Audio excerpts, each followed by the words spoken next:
And a very good morning, late tea time. It's morning in the UK, wherever you are in the world. Hopefully, you're having a good day. And we're back on the Late Tea Time podcast. Look ahead to this week's golfing action. James and DT with you. And we have obviously coming off the Masters, a little bit of success last week, DT. I think we came out with our pockets slightly fuller than when we went in. Yeah. Hello, everybody. Again, you'll be sick of the sight of us. We've been on for about 5 of the last about 8 days. We had that make the cut ACCA at 9-1 on day one. Tiger Woods playing a starring role in that. We also backed Tiger just on his own to make the cut at 10-11. So that set us up for the week. And then we had a 5-1 double on Schauffele and Smith making the top 10.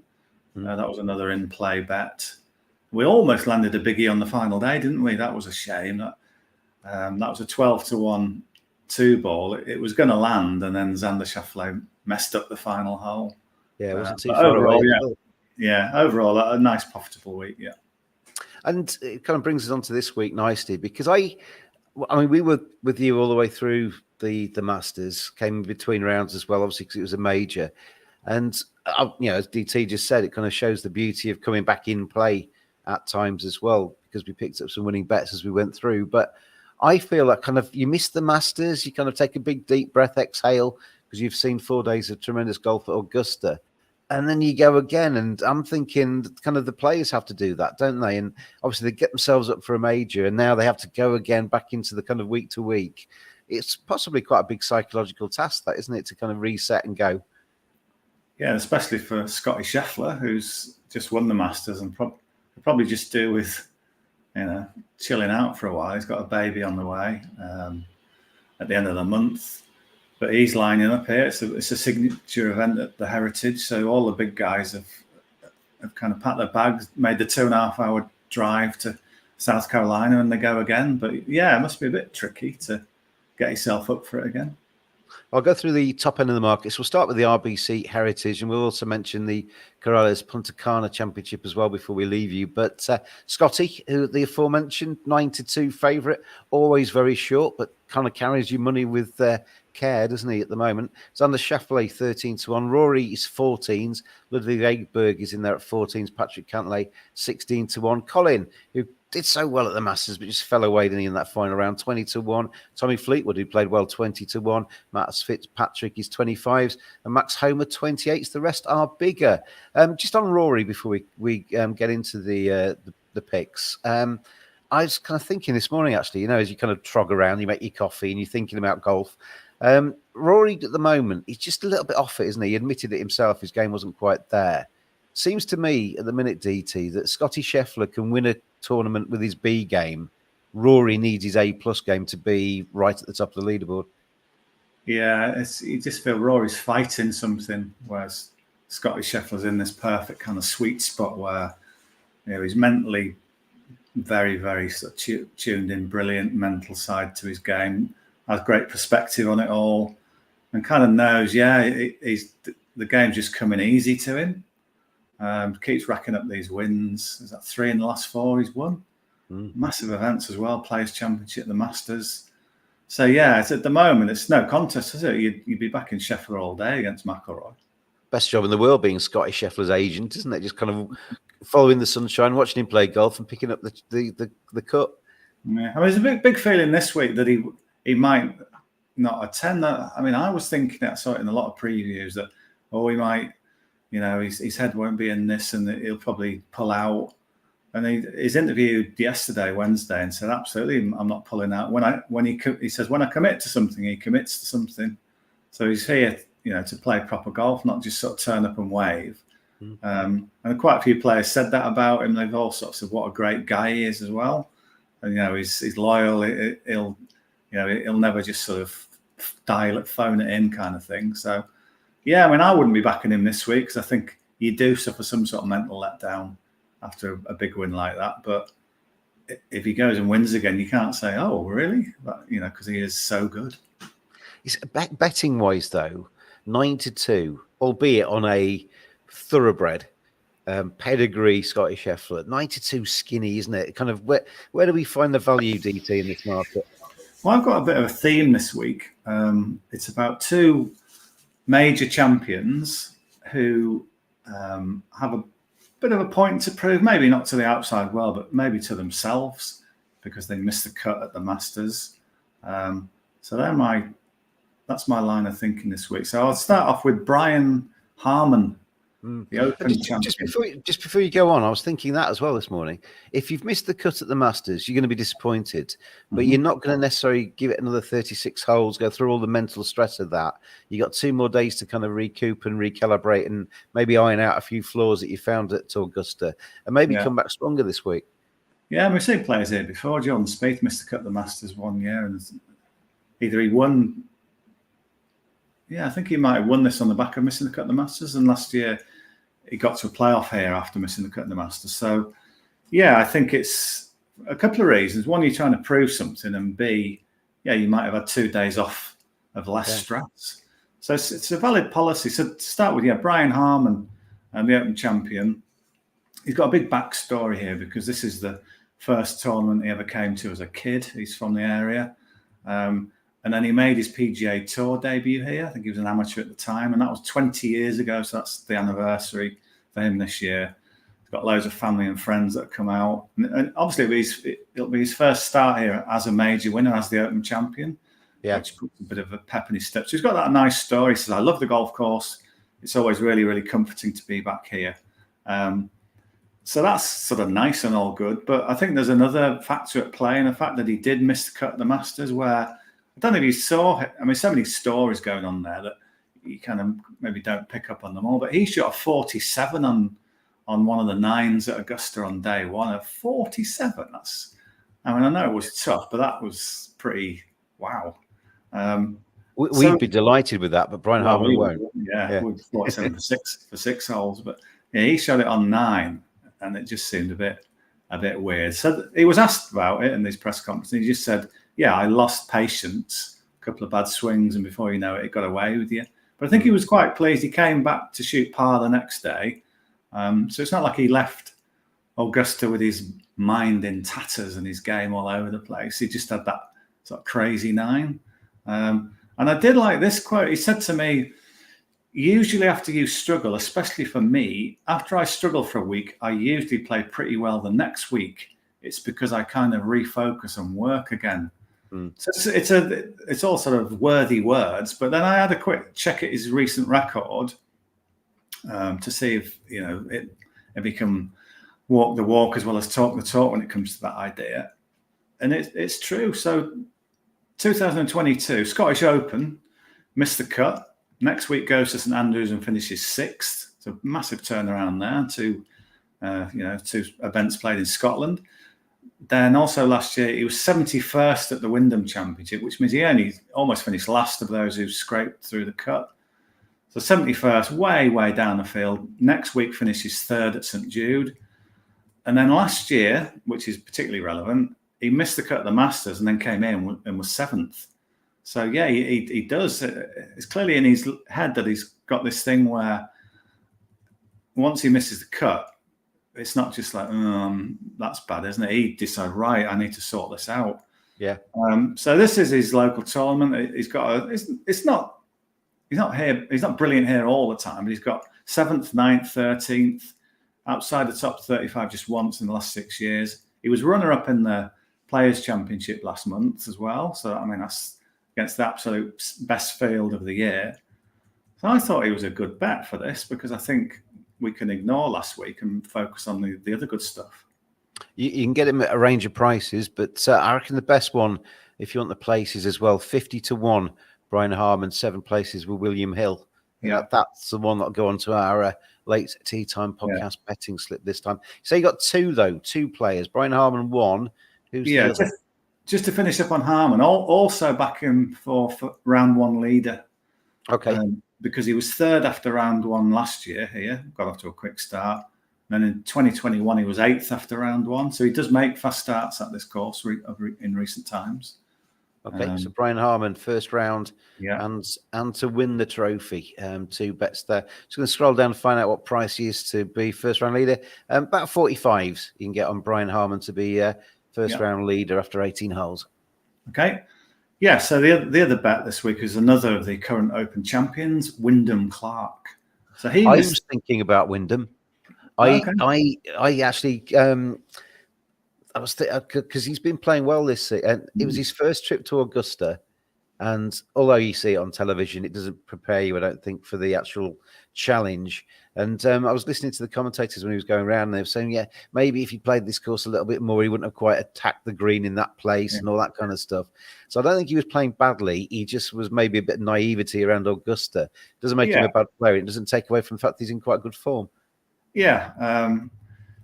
I mean, he's in great form. Basically, only Scheffler's been better than him in a couple of recent events. Arnold Palmer and the Players last month. Wyndham Clark was runner-up. Do you remember the putt that holed out to get into a playoff? He sort of lipped it out. So yeah, he's in great. He's won at Pebble Beach as well this year. So he's in great. It almost did like a 360 that came out. It did everything but drop. Yeah. The shock on his face was like, oh.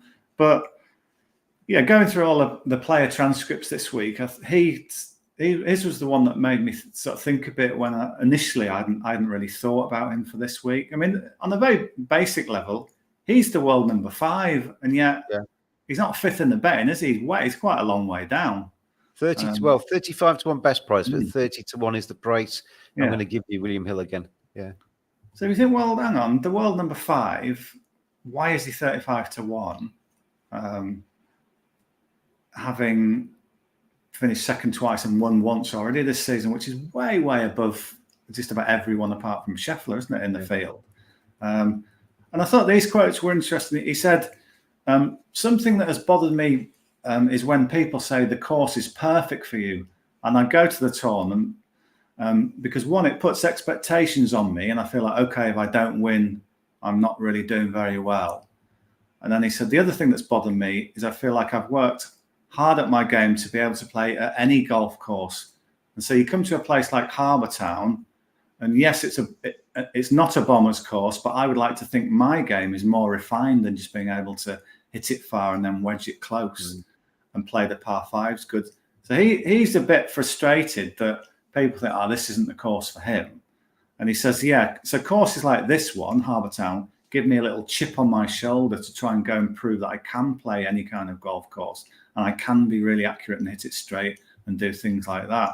So he's got some incentive after missing the cut at the Masters. He want to bounce back from that. And then he's also got that thing where people aren't. It's almost like he prefers playing a course when people don't expect him to do well there. It just sort of plays into his psyche. And I did check his form there.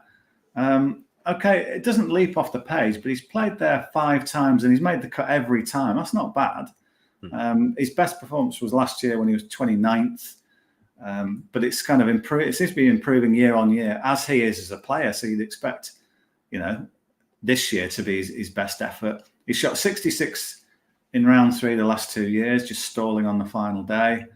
So I think he's a bit under the radar this week. I think people have just sort of looked at his general course form and it's sort of okay-ish. But Wyndham Clark is such a rapid improver over the last 12 months.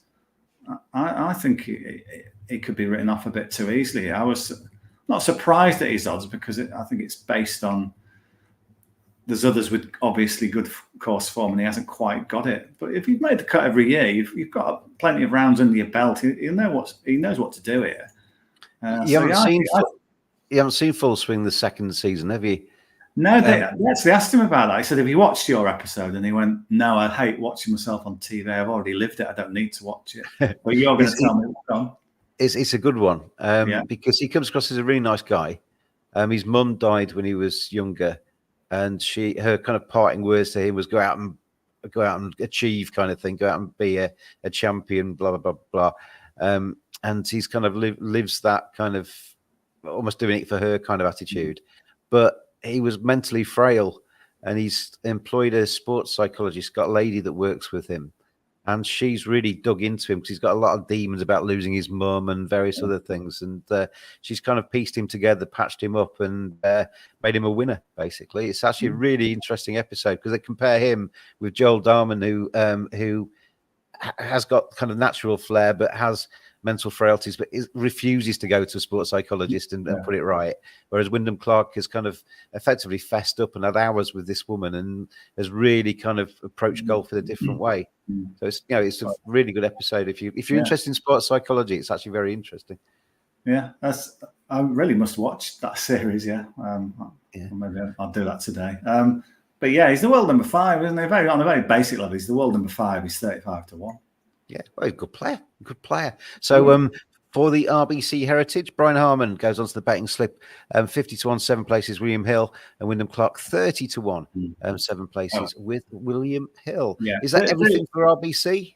Just same deal as with Harman, back Clark to be round 1 leader as well.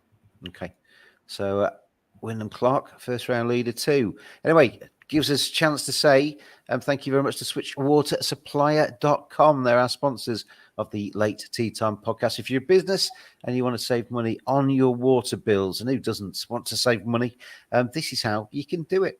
All golfers want to stay away from the water. That splash as your round sinks beneath the surface is never a good sound. But golf courses rely on water to keep those fairways and greens lush. For that post-round shower or the clean glass at the 19th hole. Golf courses, indeed most businesses, spend way too much money on their water bills. Switch Water Supplier can cut your water costs and help your business save money. Register now at switchwatersupplier.com. They will do all the hard work and get your business the very best price for your water supply and claim money back if you've been overcharged. Switchwatersupplier.com. Switching made simple. Switching made simple. Thanks very much to switchwatersupplier.com for their continued support of the Late Tea Time podcast. Anyway, on to the Corrales Puntacana, the exotically named championship, and top end of the leaderboard going across the bottom of the screen there. Alex Noren, 14-1. Nikolai Højgaard, who played so well at the Masters, 14-1. Got Billy Horschel, 20s. A lot of names that I haven't recognised there. Aaron Ray, I know, who's been playing quite well this season, 30-1. But DT, for this one, where are we going to look? Yeah, very much the secondary event this week. And it is a good chance for Alex Noren to get his first win. He's 14-1 market leader. I wouldn't put you off him. But my official bet is Garrick Higo. Do you know him, James? Have you heard that name? I don't know him very well. He's just coming across the screen there, 50-1 DT. Just as you mention him, he appears at the bottom. There you go. It's as if we planned this. The South African, he made headlines on a DP World Tour a couple of years ago when he racked up a couple of wins in quick succession. And then he went to the PGA Tour and won there as well, which was, wow. I think it was his 3rd start. So it's massive talent. Hasn't quite sort of kicked on spectacularly as a few people thought he would. But he's still a very, very talented player. And you think this is a good chance for him. And the thing I quite like this week, and I've seen a few sort of good judges that I respect have tipped him up. And I really do agree that he's worth a bet this week. It's quite a long course here at Corrales Puntacana. And it was designed by Tom Fazio. And when Higo won his PGA Tour event, that came at the Palmetto Championship. And that was a long course designed by Tom Fazio. So the same sort of deal. It's one of those kind of seaside events played by the coast where you've got that paspalum grass that, is used. It's quite a sort of... it's good for coastal events. It kind of likes that environment. It grows well there. He won one of his DP World Tour events there in Spain on that grass.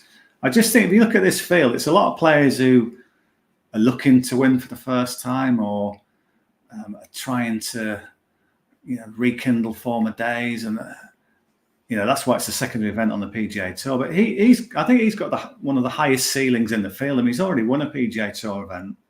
He putted really well in Texas last time. He's been making loads of cuts. I just think if you look at some of these, you think, well, can I see him winning? I can see him maybe coming fourth or fifth. Higo is good enough to win this event. I just think his current form is bubbling under a little bit, and he could be ready to win on a course that I think should really suit him. So, yeah, I thought, what did you say, 50 to 1, was it? Yeah, I mean, all the prices seem to be listing this week with William Hill, but I list whoever's got the best value. So William Hill may be our preferred bookie this week. 50 to 1, 6 places with Hills.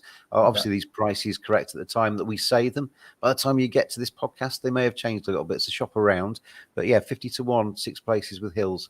Yeah, and you know what I'm going to say next. Also back in for round 1 because he was 9th after round 1 in Puerto Rico last month, and Puerto Rico is a similar kind of test. It's it's outside the US mainland. It's by the coast, Paspalum grass again. So in similar conditions, he was 9th after round 1. So also take him in that market. Yeah. So Garrick Higo, where is the Corrales Puntacana played then? Near the coast, but where? Is it Dominican Republic? I think. I was going to say it sounds very it's like a sexy resort, doesn't it? I quite like that. Holiday resort. Corrales Puntacana. But anyway, good luck to Garrick Higo, who is carrying our cash then at the Corrales Puntacana. Good luck to Brian Harmon as well, and to Wyndham Clark this week at the RBC Heritage. And indeed, late tea time podders, good luck to you as well. However you're betting, whether you follow Dave Tindall or whether you follow yourself, your own nose and your heart with your bets this week. Good luck, gamble responsibly. This has been a sports broadcast media production. DT, as always, thank you for your time. James. Good luck with your bets this week and Late Tea Time Podders. We'll see you again next week. We come as late as possible. That's why it's called the Late Tea Time Podcast, and we'll be with you probably Wednesday night, Thursday morning next week. We'll confirm on Twitter at Late Tea Time Pod nearer the time. We'll see you then. All golfers want to stay away from the water. That splash as your round sinks beneath the surface is never a good sound. But golf courses rely on water to keep those fairways and greens lush.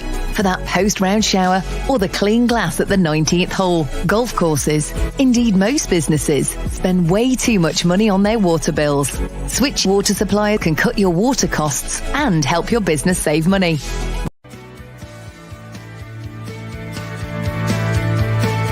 Always gamble responsibly. Visit begambleaware.org for more information.